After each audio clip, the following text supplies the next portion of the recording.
अस्सलाम वालेकुम, आप देख रहे हैं स्पोर्ट्स बज़ और मैं हूं लुकमान अली। चैंपियंस ट्रॉफी को लेकर एक जानिब पाकिस्तान भरपूर तैयारियों के साथ आगे बढ़ रहा है। स्टेडियम की अपग्रेडेशन पर काम हो रहा है, लेकिन कहीं ना कहीं ये भी इत्तलात हैं कि बार बार डेडलाइन तब्दील की जा रही है कि काम मुकम्मल करने के हवाले से आज भी नेशनल स्टेडियम कराची में ICC के एक वफ्द ने विजिट किया और तैयारियों का जायजा लिया है। जो रेनोवेशन का काम हो रहा है वहां पर उसका जायजा लिया गया है और जो डेडलाइन पाकिस्तान क्रिकेट बोर्ड की जानिब से पहले दी गई थी कि काम मुकम्मल किया जाएगा, उसको तब्दील किया गया है। अब देखना यह है कि अब जो नई डेडलाइन दी गई है इसमें पाकिस्तान क्रिकेट बोर्ड काम मुकम्मल कर पाता है या नहीं कर पाता। अगर नहीं कर पाता तो फिर कितनी मुश्किलात का सामना करना पड़ सकता है पाकिस्तान को। इस इवेंट को लेकर आज के प्रोग्राम में इस पर भी बात करेंगे और साथ में चैंपियंस ट्रॉफी के हवाले से मुमकिना स्क्वाड पर बात करेंगे और इस स्क्वाड में कौन कौन शामिल हैं, कौन से प्लेयर्स शामिल हैं, उनके मुमकिना स्क्वाड को आपके सामने रखेंगे। क्योंकि हफ्ता के रोज कुछ फहरिस्त, इब्तदाई फहरिस्त पाकिस्तान ICC को जमा करवाएगा, लेकिन इस फहरिस्त में तब्दीली की जा सकती है 12 फरवरी से पहले बगैर ICC से राब्ता किए। लेकिन 12 फरवरी के बाद अगर इसमें कोई तब्दीली करनी है तो आपको ICC की टेक्निकल कमेटी को लिखना पड़ेगा। इसमें कुछ मुमकिना स्क्वाड के नाम हम आपके सामने रखते हैं। इब्तदाई तौर पर फ़खर जमान की वापसी हो रही है और फ़खर जमान के मैचेस हैं 82 मैचेस हैं उनके और रन्स उनके 3492 हैं। एवरेज उनकी 40 की है और इसी तरह से स्ट्राइक रेट उनका 132 का है और 132.94 का है। 50s उनकी अगर बात की जाए तो 16 हैं और 100 की बात की जाए सेंचुरियां उनकी 11 हैं। और इसी तरह से फ़खर जमान पर हमने बात की है। फ़खर जमान की वापसी हो रही है, साथ में साइम अयूब। और साइम अयूब चूंकि इंजर्ड हैं, लेकिन जो ही उनकी मेडिकल रिपोर्ट आएगी तो उस पर हतमी तौर पर फैसला होगा। लेकिन इब्तदाई फहरिस्त में साइम अयूब को शामिल किया गया है। साइम अयूब ने 9 मैचेस खेले हैं, 515 उनके रन हैं और 64 की एवरेज के साथ वो खेलते हैं। स्ट्राइक रेट 105 का स्ट्राइक रेट है और उनकी 150 है और 3 सेंचुरियां स्कोर कर रखी हैं साइम अयूब ने। बाबर आजम की हम बात करेंगे। मैचेस हैं 123, रन हैं 5957, एवरेज है उनकी 56 की और इसी तरह से स्ट्राइक रेट है उनका 88.21 का।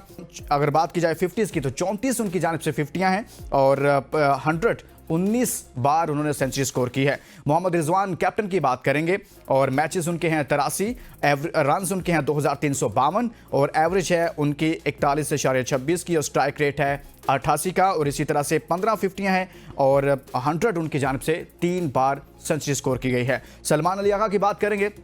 मैचेस हैं उनके 30, रन हैं उनके 696 और एवरेज है उनकी 40.94 की। स्ट्राइक रेट है उनका 97.20 का और इसी तरह से 50s की बात की जाए तो 5 उनकी 50s हैं और 100 कोई नहीं है। तैयब ताहिर की बात करेंगे, ये भी मुमकिन स्क्वाड में शामिल हैं।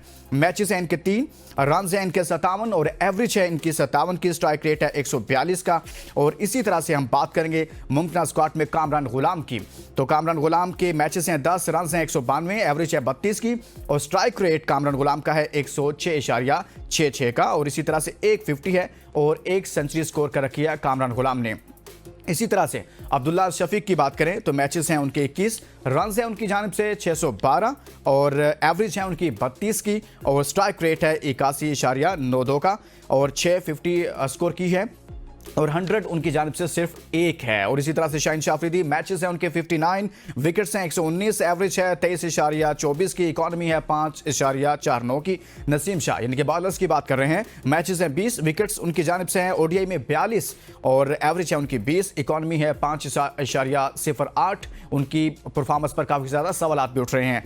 मोहम्मद हसनैन, मैचेस हैं उनके 14 और विकेट्स 17 हैं, एवरेज उनकी 40.17 की है, इकॉनमी 6.17 की है।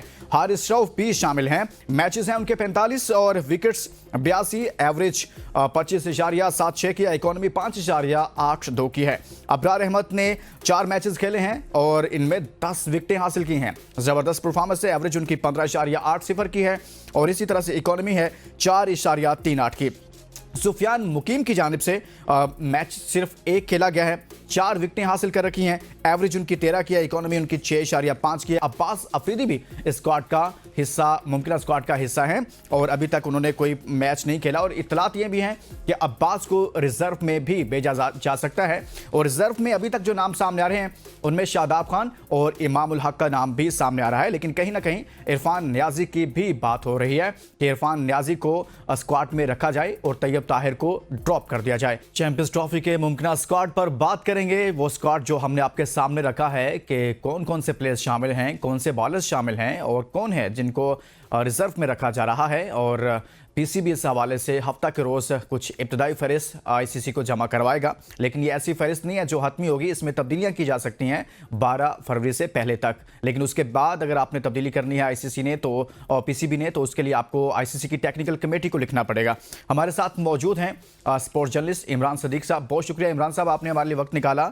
आप कराची स्टेडियम में अभी मौजूद थे, वहाँ पर आईसीसी का डेलीगेशन भी मौजूद था चैंपियंस ट्रॉफी की तैयारियों को लेकर। डेलीगेशन के आने के मकासद क्या थे और वहां पर क्या देखा डेलीगेशन ने?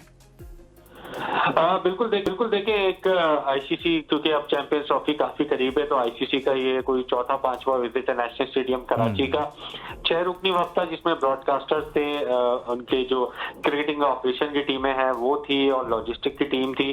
तो ये उन्होंने मुकम्मल तौर पे विजिट किया है, कमेंट्री रूम का, मीडिया बॉक्सेस का, फैंस की फैसिलिटीज का, ट्रैवलिंग कहाँ से होगी इसका भी विजिट किया है, रूट का विजिट किया उन्होंने, होटल जहाँ पर टीमें ठहरेंगी वहां पर उन्होंने विजिट किया है।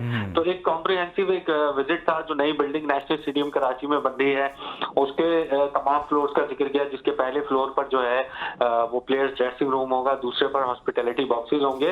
तो अब क्योंकि आईसीसी का वक्त अब पाकिस्तान में उनको इंतजामात करने हैं, टिकटिंग के जो मामलात हैं, फैंस के जो मामलात हैं, तो वो तमाम तरह चीजें जो है वो आईसीसी को देखनी है। तो अब ये जो वक्त है ये इसका फ्रीक्वेंटली विजिट जो है वो यहाँ पर पाकिस्तान में जारी रहेगा। और यहाँ कजाफी स्टेडियम लाहौर और रावलपिंडी के स्टेडियम में भी वो विजिट करेंगे, तमाम तरह जो फैसिलिटीज वहां मौजूद हैं उसका भी जायजा लेंगे। और अभी तक की जो हमारे पास इत्तलात हैं वो ये है कि ग्राउंड्स की अगर रेनोवेशन को हटा दिया जाए तो बाकी जो इंतजामात हैं उससे वो मुतमईन नजर आ रहे हैं। लेकिन जो ग्राउंड की रेनोवेशन है वो आपको पता है कि 25 जनवरी पाकिस्तान क्रिकेट बोर्ड ने डेडलाइन मुकर्रर की है। तो उसके हवाले से जो है वो काफी हमें भी, क्योंकि हम ग्राउंड में मौजूद होते हैं, ग्राउंड में रोज विजिट भी कर रहे हैं, तो काफी टफ लग रहा है कि ये 25 जनवरी तक भी ये काम हो जाएगा। लेकिन पाकिस्तान क्रिकेट बोर्ड पर उम्मीद है कि 25 जनवरी को। लेकिन इमरान, जो डेलीगेशन यहाँ पर था आईसीसी का, उसकी जानिब से कोई ऐसा कंसर्न शो किया गया तैयारियों को लेकर, जिस तरह से काम जारी है कि मुकम्मल हो जाएगा?